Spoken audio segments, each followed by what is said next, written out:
A judge openly insulted Karoline Leavitt right in the courtroom, but just minutes later, Attorney General Pam Bondi had him handcuffed. You won't believe what happened next. Before we dive into the full story, let us know where you're watching from in the comments. And don't forget to subscribe so you never miss the latest stories. Karoline Leavitt stood at the defendant's table, her hands resting firmly on the polished wood. The courtroom was packed, the tension so thick it could be sliced with a knife. Spectators murmured among themselves, journalists poised with their pens, waiting for the next headline. Judge Malcolm Harrington loomed over the bench, his sharp glare locked onto Karoline. He cleared his throat, leaned forward, and smirked. Miss Leavitt, I must say, I'm disappointed. You come into my courtroom with these ridiculous claims, expecting justice? This isn't a playground. This is a court of law. A stunned silence fell over the room. Karoline held her composure, but her knuckles turned white as she gripped the table's edge. She had faced opposition before, but this was something else. The judge's tone wasn't just dismissive, it was personal. Pam Bondi, sitting just a few feet away, narrowed her eyes. Her instincts flared. Something about this judge felt off. She had seen many arrogant judges before, but there was an underlying venom in his words, something calculated. Judge Harrington sighed dramatically, tapping his gavel on the bench. Let's get this over with, shall we? I have real cases to deal with. He flicked his eyes toward the clock, then back at Karoline. I suggest you drop this nonsense before you embarrass yourself any further. A wave of gasps rippled through the courtroom. A smirk curled at the corner of Harrington's mouth as he relished the stunned expressions. He had done this before. Belittling those who stood before him gave him a sick sense of power. Karoline, refusing to be rattled, took a breath and stood taller. Your Honor, with all due respect, I am here to fight for justice. You may mock me, but I will not back down. Harrington let out a dry chuckle. Justice. He shook his head. Miss Leavitt, you're a child playing in a game far too big for you. Take your delusions somewhere else. Pam Bondi shifted in her seat, her jaw tightening. She had seen Karoline fight through political firestorms before, but this wasn't politics. This was an abuse of power happening right in front of her. She glanced toward the bailiff, then at the court reporter. Everyone seemed uneasy, but no one dared to speak against the judge. Harrington tapped his gavel again, this time louder. That's enough from you, Miss Leavitt. I will not have you turning my courtroom into a circus. I suggest you sit down before you make an even bigger fool of yourself. Karoline exhaled slowly. She had two choices, shrink under his words or stand her ground. She chose the latter. Your Honor, I have a right to present my case, and I will do so. Harrington's eyes darkened. His smirk faded. He didn't like being challenged. Not in his courtroom. Bailiff, he barked, escort Miss Leavitt out. She is done here. Gasps erupted again. Pam Bondi shot to her feet. That's illegal, she said, her voice sharp. She has a right to be heard. Harrington turned his glare toward Pam. Miss Bondi, you are not the judge here. Sit down before I hold you in contempt. Pam didn't flinch. She had dealt with bullies before. But this wasn't just bullying, this was corruption. The bailiff hesitated, looking between Karoline and the judge. He wasn't sure what to do. The tension in the room reached its peak. Then Karoline turned toward Pam, and in that unspoken exchange, Pam knew exactly what needed to be done. Pam Bondi pulled out her phone, her fingers moving fast. She had already been suspicious of Harrington. But this was beyond arrogance. This was unlawful. And she had proof. Judge Harrington sneered. Phones are not allowed in my courtroom, Miss Bondi. Put it away. Pam ignored him. She was already dialing. You're done, Judge. Harrington scoffed. Is that so? And who exactly do you think you are? Pam lifted her phone to her ear. The woman who just sent your dirty little secrets to the right people. For the first time, Harrington's confidence wavered. His eyes flicked to the bailiff, then back to Pam. What are you talking about? Pam smiled coldly. Oh, you know exactly what I'm talking about. You think no one was watching? You think no one has been digging into your little backroom deals? The bribes? The case fixings? You thought you were untouchable, didn't you? The murmur in the courtroom grew louder. Journalists were scribbling furiously. The court reporter looked frozen in place. Harrington's face turned red. You have no proof. Pam raised an eyebrow. Oh, but I do. And I just sent it to someone who's very interested in having a chat with you. At that moment, the courtroom doors burst open. 2 federal agents strode in, their eyes locked on the judge. Harrington's smirk vanished. He gripped the arms of his chair. What is the meaning of this? One of the agents held up a badge. Judge Malcolm Harrington, you are under arrest. A stunned silence filled the room. Karoline's eyes widened, watching the scene unfold. The agent continued, we have overwhelming evidence of bribery, corruption, and obstruction of justice. You will come with us immediately.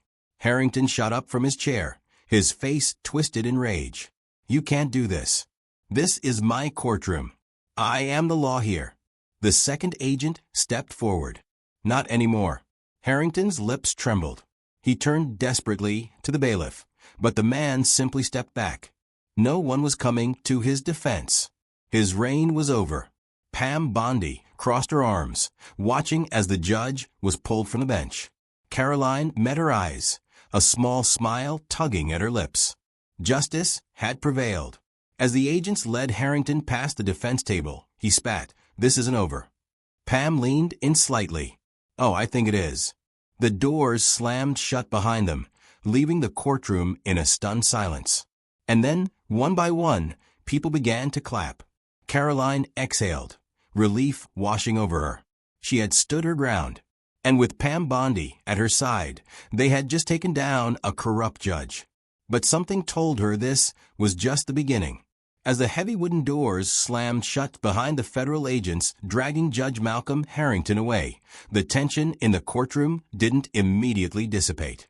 A stunned silence lingered, as if the very air had thickened with the weight of what had just transpired. Karoline Leavitt remained standing, her heart pounding in her chest, her fingers still curled against the polished surface of the defendant's table. The judge, the one who had insulted her so publicly, had just been arrested before her very eyes. The irony of it all settled in slowly, like a wave rolling onto shore. The murmurs started gradually, spreading through the packed courtroom like wildfire. Journalists whispered in hushed tones, their pens scribbling furiously against their notepads. Court reporters had stopped typing momentarily, blinking in disbelief at what they had just witnessed. Even spectators, those who had come expecting a routine proceeding, were left in awe, some exchanging wide-eyed glances, others shaking their heads in disbelief. No one had anticipated this level of courtroom drama. Not today, not ever. Pam Bondi, still standing beside Karoline, inhaled deeply, her gaze shifting to the bailiff, who seemed frozen in place. It was as if he was unsure whether to continue his duty as if nothing had happened or to process the fact that the very judge he had served for years had just been taken away in handcuffs. The man's face was pale, his hands twitching slightly at his sides. Karoline turned toward Pam, her voice hushed but steady. Did you know this was going to happen? Pam's lips curled into the faintest smirk, though her eyes held something deeper. Determination, experience, and perhaps even a hint of satisfaction. I had my suspicions, but I didn't think they'd move this fast. A sudden burst of movement at the back of the courtroom drew their attention. A group of legal assistants and clerks had rushed out of the gallery, their hurried whispers barely audible over the growing murmurs. The realization hit Karoline like a freight train. This wasn't over. Removing the judge was only the beginning. There were undoubtedly people within the system who had enabled him, who had benefited from his corruption, and who were likely scrambling right now to cover their tracks. Pam seemed to sense it too. She leaned in slightly, lowering her voice. We need to leave. Now. Karoline frowned. Why? Shouldn't we stay and see how this plays out? Pam shook her head. No. You don't understand, Karoline. The moment they took Harrington out of here, they triggered a domino effect. He wasn't acting alone. There are people who depended on him, people who will do anything to make sure we don't find out how deep this corruption runs. Karoline's stomach tightened. She had known this fight wouldn't be easy, but she hadn't fully grasped just how many powerful figures might be at play. She glanced around the courtroom again. More people were getting up, slipping out the doors, their expressions unreadable. Something was happening, and it was happening fast. Pam turned to the bailiff, her voice sharp. "I need you to do something." The bailiff, still looking rattled, straightened slightly. "Yes, ma'am. Lock the courtroom doors. No one leaves unless they have a valid reason. If anyone asks why, tell them it's standard protocol after a judicial arrest. That should buy us time." The bailiff hesitated for only a second before nodding. "Understood." He moved toward the entrance, speaking in hushed tones to the court officers stationed nearby. Pam then turned back to Karoline. "We need to find the case files Judge Harrington tried to bury. If we don't act fast, they'll disappear." Karoline swallowed hard. "Where do we start?" Pam's eyes darkened. "His chambers." Karoline's pulse quickened. Of course. Whatever secrets Harrington had been keeping, whatever deals he had made, the records would be there. But breaking into a judge's chambers, even one who had just been arrested, wasn't exactly legal. As if reading her mind, Pam placed a reassuring hand on her shoulder. "We're not breaking in. We're retrieving evidence. And if anyone tries to stop us, we remind them that this is a federal matter now." That logic made sense, but it didn't make the plan any less nerve-wracking. Still, Karoline nodded. "Let's go." The two of them moved quickly, cutting through the whispers and stunned faces in the courtroom. As they neared the side door that led to the judge's private office, a young court clerk suddenly stepped in front of them. She was small-framed, her dark hair pulled into a neat bun, her eyes sharp with something that could have been either fear or suspicion. "Excuse me," the clerk said, her voice trembling slightly. "You can't go in there." Pam didn't slow down. "Yes, we can." The clerk stiffened. "Only authorized personnel." Pam pulled out her phone again, her thumb hovering over contact. "Listen to me very carefully. Judge Harrington is under federal investigation. Every document, every file in his office is now considered evidence. If you try to interfere, you are obstructing justice. And I guarantee that the same agents who just arrested him will have no problem adding your name to the list." The color drained from the clerk's face. She hesitated for only a second before stepping aside. Pam didn't waste another moment. She pushed open the door, ushering Karoline inside before shutting it behind them. The chambers were exactly what Karoline had expected, ornate, expensive, filled with polished wood and leather-bound books. But beneath the surface, there was something else, something darker. Pam moved toward the desk, rifling through the drawers, her movements swift and precise. Karoline, meanwhile, scanned the bookshelves, her fingers tracing the spines of legal volumes. Then something caught her eye, a small, barely noticeable keyhole embedded into the wooden panel behind the desk. "Pam," she called softly, "I think I found something." Pam turned immediately, following Karoline's gaze. She stepped forward, running her fingers over the keyhole. A hidden compartment. Karoline's mind raced. If Harrington had gone through the trouble of hiding something, it had to be important. But they needed a key.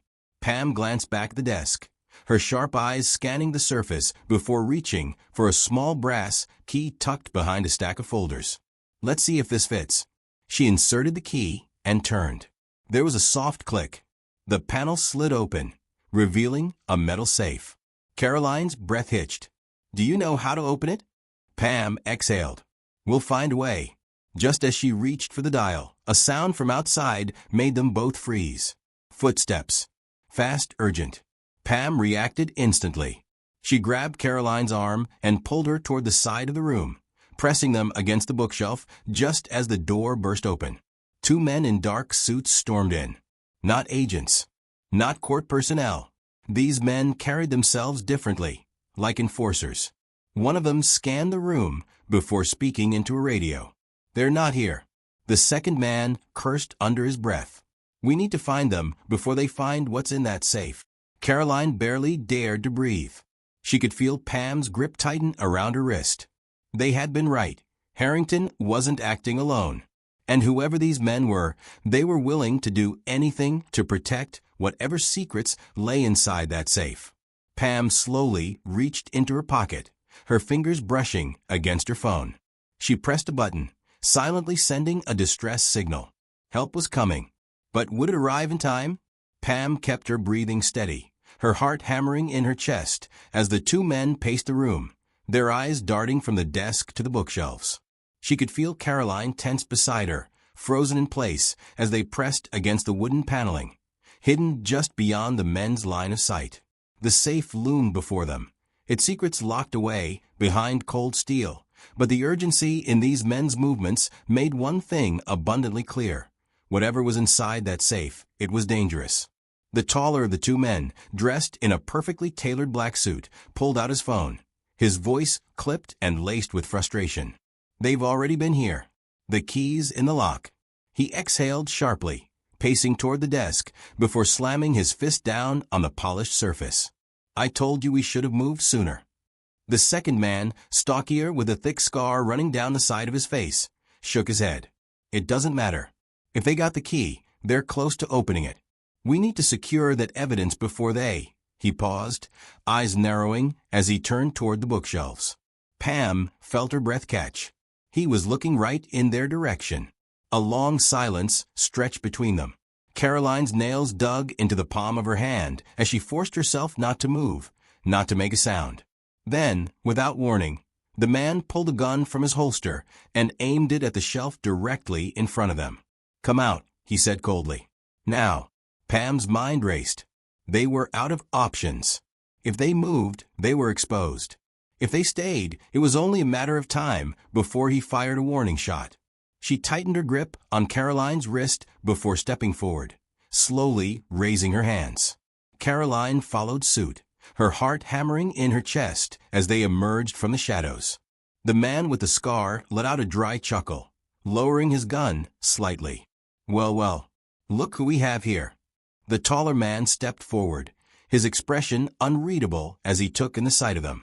You're making this difficult for yourselves, he said smoothly. This doesn't have to end badly. Pam didn't flinch. That depends on what you mean by badly. The scarred man smirked. That depends on how much you know. He gestured toward the safe with his gun. You already have the key, which means you're a step ahead. But let me make this simple for you. Walk away now, and we pretend this never happened. Karoline swallowed hard. And if we don't? The man's expression darkened. Then you won't walk away at all. Silence. The weight of his words hung in the air like a noose tightening around their necks. Karoline's pulse pounded in her ears, her mind racing through possible outcomes. They had no weapons, no backup, except for the distress signal Pam had sent. But would help arrive in time? Pam took a slow step forward, her voice unwavering. You're making a mistake. Harrington is already in custody. The federal agents are combing through every piece of evidence linked to him. You think you can stop this by threatening us? It's too late. The taller man's jaw tightened, but he remained composed. Maybe. Maybe not. But what I do know is that if you two disappear before you get that safe open, this all goes away. He took a step closer, reaching for something inside his coat. Pam's stomach twisted. He wasn't reaching for a phone. Karoline reacted before she could think.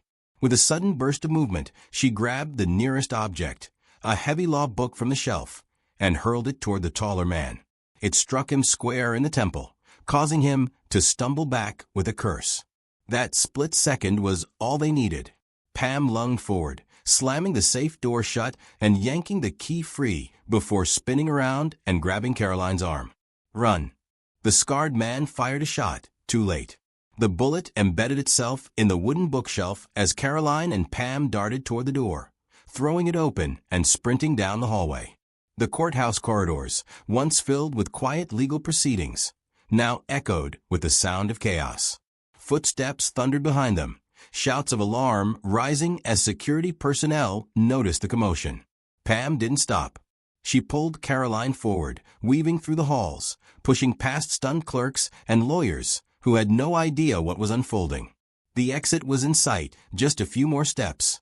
But then, a sharp pain shot through Karoline's shoulder as she stumbled forward.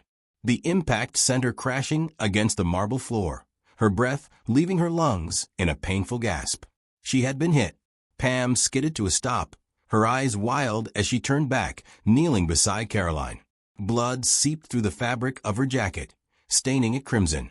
Panic surged through her veins, but she gritted her teeth, forcing herself to stay conscious. The sound of sirens split the air. The doors of the courthouse burst open. FBI agents stormed inside, their weapons raised, their eyes scanning the scene. The scarred man and his partner skidded to a halt. They exchanged a glance before making the split-second decision to turn and run in the opposite direction. But they were too late. FBI. Hands in the air. The courthouse flooded with agents, their movements swift, precise. The two men barely made it 5 steps before they were tackled to the ground, weapons stripped from their hands, their wrists locked in cuffs. Pam exhaled sharply, pressing down on Karoline's wound. "Stay with me," she murmured, her voice tight with emotion. One of the agents rushed over, kneeling beside them. "We need a medic." Karoline blinked up at Pam, her vision blurring at the edges. "Did we get it?" Pam's lips pressed into a thin line. She reached into her pocket, pulling out the key, the one that would open the safe and expose everything. She held it up for Karoline to see. "We got it." Karoline let out a weak, breathy laugh before closing her eyes. The last thing she heard before everything faded was the sound of sirens wailing, voices shouting, and Pam's steady grip on her hand, refusing to let go. The world around Karoline faded in and out, her consciousness slipping between shadows and pain. Distant voices, muffled sirens, hurried footsteps. Everything blurred into a haze of noise. But one thing remained constant, the steady grip of Pam's hand, warm and firm, anchoring her to reality. Karoline tried to focus, tried to fight the overwhelming fatigue, but her body betrayed her, every nerve screaming in protest. The paramedics arrived in a blur of navy uniforms and latex gloves, their voices sharp and efficient as they assessed the wound. Gunshot wound to the shoulder. Entry, but no exit, minimal blood loss, stable vitals. One of them reported. "We need to get her to the hospital now." Pam didn't let go of Karoline's hand, her fingers tightening as the medics moved swiftly, securing an oxygen mask over Karoline's face, pressing gauze against the wound. "I'm coming with her," Pam said, her voice brooking no argument. One of the paramedics glanced at her but didn't object. They had bigger concerns. Within minutes, Karoline was being wheeled out of the courthouse on a stretcher, Pam beside her, never letting go. The crowd outside had grown. Reporters, photographers, bystanders murmuring in confusion and excitement. Flashing red and blue lights illuminated the chaos as FBI agents secured the area, dragging the 2 captured men toward armored vehicles.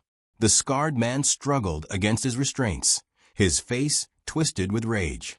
"You have no idea what you're getting into," he spat. "This goes higher than you think. You'll never make it out alive." Pam shot him a cold glare but didn't reply. She had bigger priorities.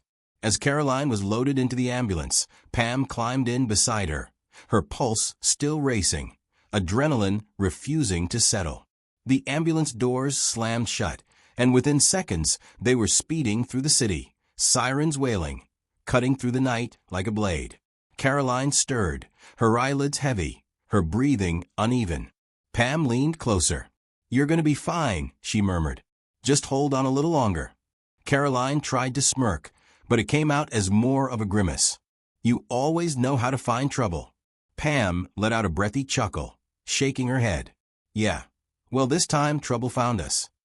The ride to the hospital was a blur of movement, hurried medical assessments, the scent of antiseptic thick in the air. Karoline faded in and out of consciousness, the pain medication kicking in, dulling her senses. Pam never left her side, even as doctors rushed her into surgery. The moment they disappeared behind the swinging double doors, Pam felt the weight of the past few hours crash down on her like a tidal wave. She pressed her palms against her face, taking a slow, shuddering breath. But there was no time to rest. She pulled out the small metal key from her pocket, staring at it, the cold weight of it pressing into her palm. That safe, whatever was inside it was enough to make men kill, enough to shake the foundations of power itself. And now it was in her hands. Pam wasn't naive. She knew what this meant. Whoever had been pulling the strings behind Judge Harrington, behind those hired enforcers, wasn't going to stop just because their foot soldiers had failed. No, this was just the beginning. Her phone buzzed. She pulled it out with stiff fingers, her heart hammering when she saw the caller ID, Pam Bondi. She answered immediately. Pam. The woman's voice was tense. I just got briefed. The two men have been identified, ex-military, highly trained. They weren't working for Harrington. They were working for someone higher up. Pam's stomach twisted. How high? A pause. Then, we're talking federal. This isn't just some corruption case. This is deep state level. They were trying to bury something big. Pam exhaled sharply. The safe. Exactly, Pam Bondi confirmed. We need to move fast. Harrington's singing like a canary now that he knows he's facing life. He's given us just enough breadcrumbs to know this goes beyond anything we expected. The moment you open that safe, we'll have a target on our backs. But we need to know what's inside. Pam looked toward the hospital doors, her mind racing. Karoline's still in surgery. I can't just leave her. I'll have agents stationed at the hospital, Pam Bondi assured her. But you need to act now. We don't know how many others are involved. If you wait too long, that safe might disappear. Pam's grip on the phone tightened. She knew what she had to do. Where are we meeting? Bondi didn't hesitate. Safe house on 8th and Monroe. Be there in an hour. The line went dead. Pam stared at her phone for a moment before slipping it into her jacket. She glanced toward the hospital entrance one last time, her heart torn. But she knew Karoline would tell her to go. She would want this fight finished. And so Pam turned and disappeared into the night. The safe house was a nondescript brick building tucked between abandoned warehouses, the kind of place no one looked twice at. Pam parked her car 2 blocks away, checking her surroundings before slipping inside through the back entrance. Pam Bondi was already there, along with 2 federal agents. The moment Pam stepped in, Bondi gestured toward the large metal safe resting on the table. This is it. Pam nodded, stepping forward, her fingers tightening around the key. She could feel the weight of history, the weight of secrets, pressing down on her. Taking a slow breath, she slid the key into the lock, twisting it with deliberate precision. The lock clicked. The room tensed. Pam slowly pulled the safe door open, her breath catching as the contents were revealed. Inside, neatly stacked files lined the shelves, alongside USB drives, hard drives, and at the very bottom, a single black notebook with a golden insignia. Pam carefully picked it up, flipping open the first page. And her blood ran cold. Names, dates, transactions, government officials, corporate CEOs, law enforcement, even media executives. Every name tied to corruption, secret deals, money laundering, election rigging. It was a blueprint of power, a map of the unseen forces controlling everything from behind the curtain. Pam Bondi let out a slow breath. This is bigger than I thought. Pam closed the notebook, her hands shaking slightly. This isn't just about Harrington. This is a kill list. People who knew too much, people who were threats. One of the federal agents ran a hand down his face. Jesus Christ. If this gets out. Pam Bondi's gaze was hard. We release it. We don't wait. If we sit on this, we give them time to bury it, to come after us. We go public. Now. Pam nodded. There was no turning back. They had just declared war on the shadow government. And war was coming. Back at the hospital, Karoline stirred, her body weak, but her mind sharper than ever. She knew Pam was gone. She knew what had to be done. The moment her vision cleared, she reached for her phone. If they were taking on the people in that book, they weren't just fighting a battle. They were taking on an empire.